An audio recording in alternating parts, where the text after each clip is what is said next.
Pero ginapugos ng tanan nga dili pwede mo kontra sa administrasyon. Daghan sa mga kauban namo nga nakasuhan, bisan ako di ay nakasuhan ko og inciting to sedition. Mo na ang ilang ginabuhat, panghadlok sa mga tao nga dili muundang o padayag sa ilahang pananaw na kamalian na nagapanghitabo sa ato ang nasod. Ang uban, ilahang ginakidnap, ang uban, ilahang ginakulong, para kung Pastor Kibuloy, kidnap si President Duterte, si Kapitan Bukol, ilahang yung gipatay.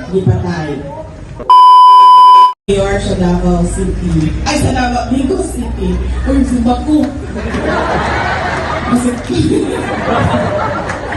Hindi na nakauli yung Davao City, sorry. Vigo City. Ang inyong residency ko, asa man. Ikaw na ba yung dagang dili sa Vigos? Oh! Kung mapo sila dito, ako na po dili na ko anang local politics. Ito ako mo kuan. Ha? Gunitan ako? Ay, taasan ka mo! Musunod ka go? Hindi mo rin kagustuhan ha? Kasi inod lang po na inisara na po ni. Go. Kusang ba?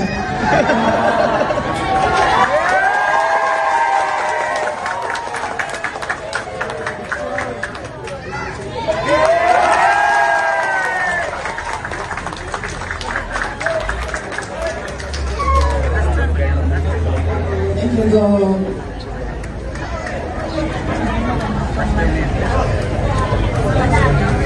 Mulakan ka tinawag ka? Mulakan ka din tinawag ka, Mayor?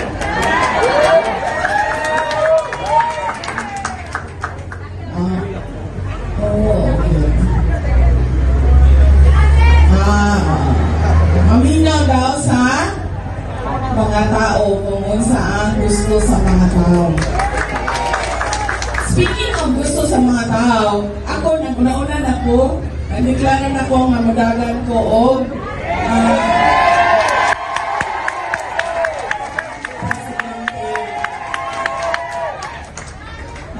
pero dili pa man ang panahon sa politika. Naguna-una lang ko kay kuan man ko daw, ino nila, the early bird catches the worm. So, ang mga wati, iwasan. Masabi, mga wati, ako yung maguna-una, kukuha sa ilaha. Pero dili pa ni mao ang panahon sa politika. Wala pa man ang kampanya, wala pa ang filing, wala pa ang kampanya, layo pa kaayo ang election period. Mao na magpadayon gihapon ang ato ang trabaho kami dinha sa Office of the Vice President, ang ato ang mga kauban sa barangay o kitang tanan maaagi hapon ta sa pagpanerbisyo sa ato ang katulungan. Ang justice for Apollo Kibuloy, justice for Rodrigo Duterte, justice for Kapitan Dodong Bugol. Isa. Hostisya! Hostisya! Hostisya!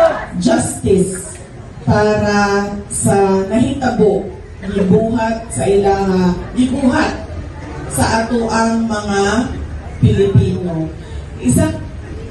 Kanang ilaha, mga nahitabo sa ilaha, tulo na ka example sa ato ang makaluluoy nga nasod. karon nga wala nay demokrasya.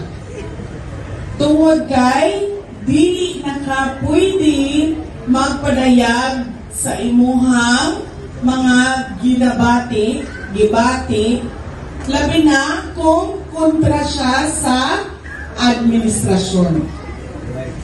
Kibaw mo ang essence manggod o ang isa sa facet sa democracy is dunay oposisyon o dunay freedom of speech and expression. So ang tao, pwede rin na siya musulti o bisan unsa ang iyahang gusto isulti tungod kay ang Pilipinas, ang foundation nato is democracy. Kung makayumdum mo atong 1986, bago mag-1986, bago mag-EDSA Revolution, mo po ito'y reklamo nato, mga tao. O kamo lang di ay, katong mga idaran na, pareho niya mong go. Murag 6 years old po man siguro ko, ako wala pa ko niyong balaan sa demokrasya. Tama ba? 1986, 6 lang po, no? Katong ato ang mga ginaganan, mga lolo-lola, mga tiya o tiyo, nakasulti sila. Nanaunsa naman ni ang ato ang nasod. Di naman ka pwede mo sulti kung unsa ang pananaw nimo sa mga panghitabo. Wala nang kaimuhang kaugalingon na panghuna-huna. Magsige na lang ka og yes ma'am o yes sir. Mao ang nahitabo.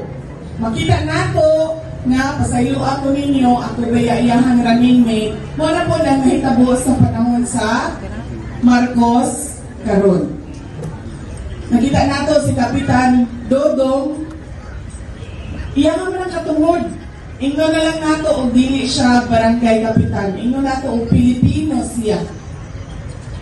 Dabawenyo siya. Iya nga ang katungod. Inyuman ang katungod. Pero ginapugos ng tanan nga dili pwede mo kontra sa administrasyon. Daghan sa mga kauban namo nga nakasuhan, bisan ako di ay nakasuhan ko og inciting to sedition. Muna ang ilang ginabuhat, panghadlok sa mga tao nga dili muundang o padayag sa ilahang pananaw na kamalian na nagapanghitabo sa ato ang nasod. Ang uban, ilahang ginakidnap. Ang uban, ilahang ginakulong. Para kung Pastor Kibuloy, kidnap si President Duterte, si Kapitan Bukol, ilahag yung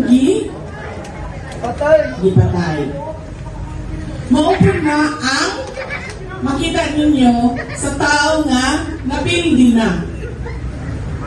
Ang tao nga napildi na, wag na siya laing mabuhat, kundi iyahan nilang pahilumon ang iyahang kalaban.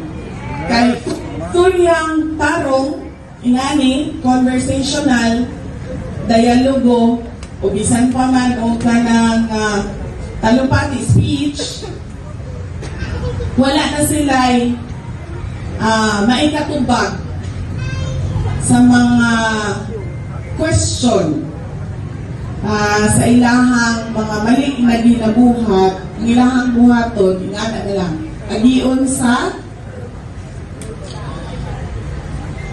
harassment, threats, o unfortunately, dinhi sa ato sa Vigo City, ipatay ang ato ang barangay captain.